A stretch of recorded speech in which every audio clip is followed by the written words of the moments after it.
BSP का जो प्रत्याशी है उसको सेट कर लिया, तो किसको सेट कर रहे हैं? अरे जो जहाँ सेट हो रहा है वो हो जा रहा है, और सब लोग इसी मैदान में हैं, सब सेट होकर के मैदान में चुनाव लड़ रहे हैं। सब लोग चुनाव लड़ें और एकदम मान मर्यादा सम्मान से चुनाव लड़ें सब लोग।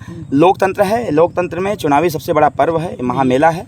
इसमें जनता से अपील करें, जनता जिसके समर्थन में खड़ी होगी उसको मतदान करेगी। कुछ 2-3 प्रमुख मुद्दे चुनाव जीतने के बाद जो प्रायोरिटी रहेगी आपकी? जितना मुख्य रास्ता हो पहले ओके टाइट करब, ओकरे बाद उस मुख्य रास्ता से जितना गांव का रास्ता जुड़ल हो सबको फिट करेंगे। माननीय के शर्मा जी के सहयोग से जो अभी विगत दिनों तमाम तरह की समस्याएं उत्पन्न हुई, कहीं आगजनी हो गई, किसी घर में आग लग गई, जितने जर्जर तार हैं उसको बदल करके 24 घंटा बिजली यहाँ देने का काम करेंगे। तीसरी चीज़ कि यहाँ मिनी पीजीआई को स्थापित करा करके जितने लोग इलाज के अभाव में अपना दम तोड़ देते हैं अभी आगे नहीं होने देंगे। चौथी चीज़ कि यहाँ पर न्याय संगत कार्य होंगे। पांचवी चीज़ कि अटल आवासीय विद्यालय ला करके जितने मजदूर गरीब के बच्चे होंगे उनको पढ़ाने का बंदोबस्त करूँगा। और कई चीज़ें हैं बाद में बताइए। तो यहाँ पर देखेंगे जो सुभाषपा के प्रत्याशी हैं अरविंद राजभर नामांकन करके निकल रहे हैं और उनके साथ तमाम समर्थक हैं, तमाम नेता हैं। अरविंद जी क्या माहौल है, कितने सेट में नामांकन हुआ? 3 सेट में अभिषेक भाई। 3 सेट में नामांकन कहीं नहीं है, माहौल एकदम ठीक है, साफ देखते हुए पूरा सब लोग लगल बैठे हैं। जीत को लेकर कितने आश्वस्त हैं?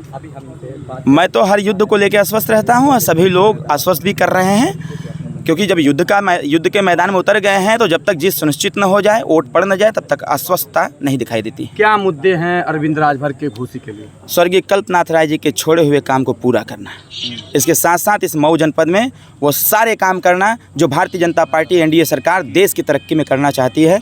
जो 2047 का संकल्प है विकसित भारत का, विकसित भारत तभी होगा जब घोसी हमारा विकसित होगा। तो घोसी को विकसित करने के लिए उस सारी योजनाओं को यहाँ उतारने को काम करूँगा, जिससे कि इस घोसी लोकसभा में आने वाले समय में जातिवाद के नाम पर वोट नहीं बल्कि विकासवाद के नाम पर वोट मिले। लेकिन देखा जा रहा है ये जो चुनाव है जातिवाद के समीकरण पर सेट होता जा रहा है। ऐसा है कि जातिवाद के समीकरण पर सेट नहीं हो रहा है, जातिवाद का बंधन टूट रहा है, और जब बंधन टूट रहा है तो सब कुछ बदलता चला जा रहा है।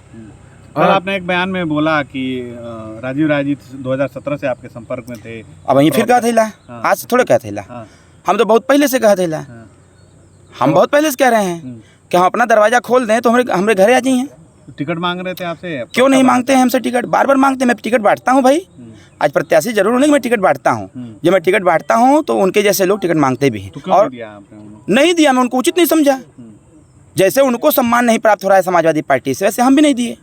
हमने कहा मेरा कार्यकर्ता लड़ेगा, पार्टी का नेता लड़ेगा। भाई कहाँ से टिकट मांगे हमसे, तो मांगे, उनका काम है मांगना, हमारा काम है उनको हटाना। विपक्ष के लोग बोल रहे हैं कि उनके पिताजी 2 बार मंत्री रह चुके हैं लेकिन समाज के लिए कुछ भी काम नहीं किए। कौन?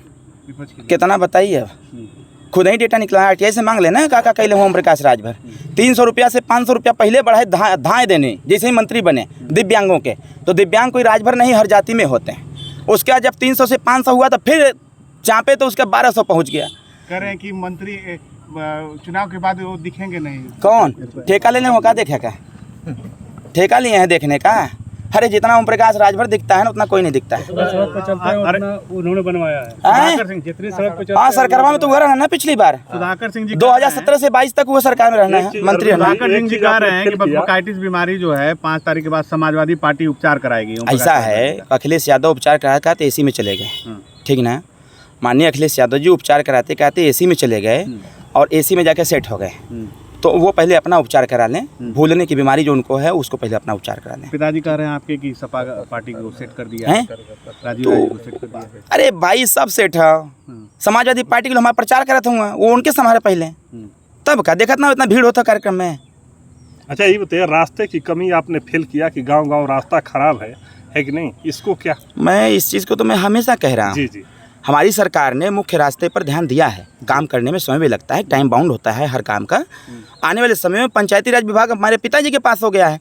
अब पंचायती राज विभाग का एक जीओ है कि मुख्य रास्ते से गांव का रास्ता जोड़ने का बंदोबस्त पंचायती राज विभाग देखता है। इसलिए मैं आश्वस्त हूँ, जितना मुख्य रास्ता से गांव का रास्ता जुड़े खुल चाप के काम कराएंगे। उसमें गांव के अंतिम छोर तक आप गए हैं, आपको एहसास होगा कि सबसे बड़ी समस्या गांव में रास्ते को लेकर है क्या है? सबसे बड़ी समस्या रास्ते को लेकर के है, मैं तो कह रहा हूँ, मौका मिलने दीजिए ना। और 4 तारीख को परिणाम आएगा, उसके बाद देखिए मैं क्या करता हूँ। उसके बाद सब लोग खुद ही कहेंगे कि पहली बार तो कोई हमको सांसद प्राप्त हुआ है। छतरी समारोह में कहा कि पूरे छतरी हमारे साथ है, पूरे ठाकुर हमारे साथ हो गए। मंचवा पर नहीं देखे क्या है? मंचा पे देखे ना, यही पिछुआ आगमा सब तो वह लोग खड़ा बा। मुद्दों को आपने बिटोर लिया यशवंत सिंह से, क्या माना जाए कि क्षत्रियों के संरक्षण में चुनाव लड़ रहे हैं? अरे भाई, मैं यहाँ की जनता के संरक्षण में चुनाव लड़ रहा हूँ। आप जाति पर क्यों लेके जा रहे हैं? जनता के संरक्षण में मैं चुनाव लड़ रहा हूँ और मुझे पूरा विश्वास है कि यही जनता 4 तारीख को ताज पहनाएगी, 1 तारीख को अपना चुनाव निशान छड़ी पर बटन दबाकर। निशान सबके दिमाग में बैठ गया है अरविंद जी। भैया बैठा था जी, एकदम बैठ गया। आज सारे लोगों के साथ हुंकार आप भर रहे थे। हाँ, वो हमारे कार्यकर्ता हैं जी। और कार्यकर्ता ही किसी चुनाव को जितवाते हैं भाई। जी। तो हमारे देवतुल्य कार्यकर्ता, हम चाहे तो उनको पैर पकड़ लिए नीचे गिर करके लौट जाइए एकदम। क्या बताएं हमें मैं। अरविंद जी, एक सड़क है जो पूर्व प्रधानमंत्री चंद्रशेखर सिंह के गांव को जोड़ती है और सिपाही चली जाती है नहर सीधी चचाई पार जो इसका नाम जी है। जी। उस पर चढ़ना मुश्किल। भैया हम खुद ही गए वो सड़क पर और हमने डायरी में नोट है 4 तारीख बीतने दीजिए, पहला काम उसी कराएंगे। अच्छा, बन जाएगी। पक्का कराएंगे भैया, हम छोड़ने वाले नहीं है, पूरी चाप देते हैं, ठीक से करते हैं काम। ठीक है। हाँ अरविंद जी, ये जानना चाहते हैं हम लोग कि एक सेकंड थोड़ा सा साइड। अरविंद राजभर जब सांसद बनते हैं तो क्या मुद्दे रहेंगे सांसद बनते? 4 बजे क्या मुद्दे रहेंगे आपके? क्या क्या मुद्दे हैं आपके? देखिए, मुद्दे जो देश जो हमारे क्षेत्र को विकसित करे, इस क्षेत्र को जो विकसित करने का संकल्प हो, वही मुद्दे हमारे। और जनता जिन मुद्दों पर चुनाव लड़ रही है, जनता लड़ रही है अपने सड़क, अपनी सुरक्षा, अपने विद्युतीकरण और अपने चिकित्सा, बच्चों के छोटे छोटे बच्चों की शिक्षा, ये जो छोटे छोटे मुद्दे हैं कहीं ना कहीं यही देश को मजबूत करता है और यही छोटे छोटे मुद्दे हमको सॉल्व करने हैं।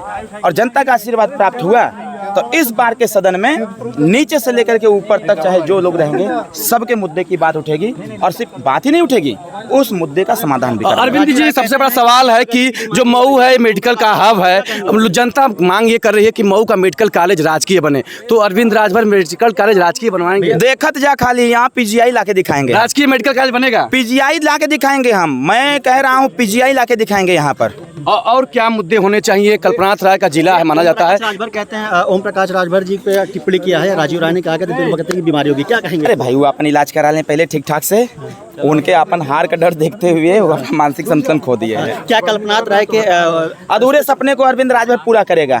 कल्पनाथ राय जी का सपना अधूरा, अरविंद राजभर उसको करेगा पूरा। अरविंद जी ये जानना चाहते हैं कि तमाम नेता आते हैं, जब चुनाव आते हैं, कल्पनाथ राय नामक एक नेता या यूँ तो बोले कि चुनावी जिन्न आ जाते हैं, बुरा न मानिएगा, कहना चाहिए, मैं बुरा मना मान रहा हूँ। हर नेता आते हैं, बात करते हैं, चले जाते हैं चुनाव में, लेकिन कल्पनाथ राय भूल जाते हैं। वो सिर्फ बात करते होंगे, हम उनके आदर्श का पालन कर रहे हैं। और युवा हूँ मैं, बुजुर्ग नहीं हूँ, युवा हूँ और युवा ही बदलाव लाता है। और जब तक कॉन्फिडेंशियल नहीं हो जाता तब तक ऐसी टिप्पणियां होती रहेंगी। आने वाले समय में अवसर मिला तो यही कहने वाले लोग इस बात को भी कहेंगे, यही बात कहते रहेंगे कि कल्पनाथ राय जी तेरा मिशन अधूरा, अरविंद राजभर इसको कर रहा है पूरा, यही बात कहते हुए पाए जाएंगे जगह जगह पर। विकास क्या खाका खींच रहे हैं अरविंद राजभर? अरविंद राजभर ने पूरा खाका खींच दिया है। इस मऊ के विकास से संबंधित पूरा धांग आया हूँ, एकदम मऊ का पूरा रास्ता धांगना आया हूँ। गांव में वो चाहे दलित बस्ती हो, अल्पसंख्यक की बस्ती हो, चाहे कोई बस्ती हो, हर बस्ती में जाकर के हमने उनकी समस्याओं को नोट किया है, जाना है। जिस प्रकार से भदेली में जब चावल बनता है उसके एक चावल को स्पर्श करके माताएं बता देती हैं चावल हुआ कि नहीं हुआ है, उसी प्रकार से जगह जगह पर हमने स्पर्श करके देख लिया है कि यहाँ करने की क्या आवश्यकता है। अगर देश का संकल्प है, मोदी जी का संकल्प है देश को विकसित करने का, तो मेरा संकल्प है मोदी जी के साथ साथ इस घोसी लोकसभा को विकसित करने का। अरविंद राजभर से ये जानने का प्रयास किया जा रहा है कि जिस तरीके से आपके ऊपर मतलब आपके पिता के ऊपर परिवारवाद का आरोप लगता है, उस पर क्या कहेंगे? जी, आरोप लगावा तो अपने गिरेबान में झांक के देखे ना, हमके काज बताइए की जरूरत है भाई। परिवारवाद तो उसे कहते हैं जो हेलीकॉप्टर से आ जाता है। अरविंद राजभर 9 साल की अवस्था से पार्टी में काम कर रहा है और 9 साल से आज 35 साल हो गया। पढ़ाई भी किया, संघर्ष भी किया, जेल भी गया, लाठी भी खाया, मुकदमे भी झेले, हाथ पैर भी टूटा और उसके बाद भी संघर्ष करता रहा। उस गरीब तक गया जो गरीब खाए बिना मर रहा था, उसको जाके भोजन भी दिया, उसका भी इलाज कराया। जो लोग दवाई के अभाव में अपने दम तोड़ रहे थे, ऐसे लोगों को अपने गाड़ी में बैठा करके लखनऊ लेके गया, लड़कों को लगा करके पूरा ट्रीटमेंट कराया, एसी का टिकट करा के घर भेजा, जिला जज को लगा करके स्टेशन से रिसीव करके घर भेजा और समय समय पर ऐसे लोगों का देख रेख करते हैं। किससे चुनौती मान रहे हैं घोसी? किसी से नहीं, समस्याओं से सिर्फ चुनौती मेरी है। सामने जो सपा के प्रत्याशी राजीव राय लगातार आप लोगों पर आरोप लगा रहे हैं कि यहाँ तक कि आपके पिता कहे हैं कि वो शेर के बच्चा हैं, शेर जंगल में जाएं। उनके जिम्मे यह कुल छोट छोट काम रह गल है। वो अपना छोटा छोटा यही समस्या उनके पास रह गई, इसके अलावा कुछ है नहीं। मैं बताया ना, विकास के मुद्दे उनके पास कुछ नहीं है। ये बात उनको भी पता है, ये बात उनको भी पता है कि अगर यहाँ विकास हो सकता है तो भारतीय जनता पार्टी एनडीए सरकार में ही हो सकता है। एक लास्ट सवाल, राजीव कह रहे हैं कि मैं 10 सालों चुनाव हारने के बाद यहाँ काम तमाम किए, वो कह रहे हैं कि अरविंद राजभर बता दें कि क्या एक काम किए। यहाँ से अधिकारियों से हमारा प्रोटोकॉल मांग लें, अब प्रोटोकॉल का भंडार लग जाएगा जितना काम यहाँ पर मैंने किया है। और सिर्फ काम ही नहीं, 18.5 करोड़ रुपया दे करके गरीबों को जगाने का काम किया। वो खुद इस बात को बता दें, उनके विधायक तक नहीं जानते थे कि अगर हम विधायक हैं तो विधायक के पास ऐसा अधिकार है कि किसी व्यक्ति को 500 रुपया से 25 लाख रुपया दे सकता है। वो उनके विधायकों तक नहीं पता था, खुद अखिलेश यादव को नहीं पता था इसके बारे में। जब हम लोगों ने इसकी चर्चा किया तो उन्होंने कहा कि आपने इतना काम कर दिया, ये कैसे होता है। जब सिस्टम बताया गया तब जाकर के उनके विधायकों ने देना चालू किया। तो देखिए, ये सुभाषपा के प्रत्याशी अरविंद राजभर थे। इनके साथ आप देखेंगे तो पूरा काफिले में लोग हैं, तमाम लोग हैं और आज नामांकन करने पहुंचे हैं। अरविंद राजभर ने कहा कि कल्पनाथ राय के अधूरे सपने को पूरा करना ही मेरी प्राथमिकता होगी। लेकिन देखना यही होगा कि जब से कल्पनाथ राय घोसी से रुखसत किए, यानी कि इस दुनिया से रुखसत किए, तब से जितने चुनाव होते हैं हर चुनाव में कल्पनाथ राय जिंदा हो जाते हैं और चुनाव जीतने के बाद नेता कल्पनाथ राय जैसे नाम को दूर दूर तक याद नहीं करते हैं। अब देखना यही होगा कि इस बार के घोसी के चुनाव में जनता के मुद्दे क्या होते हैं और नेताओं के मुद्दे क्या होते हैं। फिलहाल नेता अपनी अपनी बड़ी बड़ी बातें कर रहे हैं, जनता किन मुद्दों पर वोट देगी यह तो जनता ही तय करेगी। पत्रिका उत्तर प्रदेश के लिए अभिषेक सिंह, मऊ।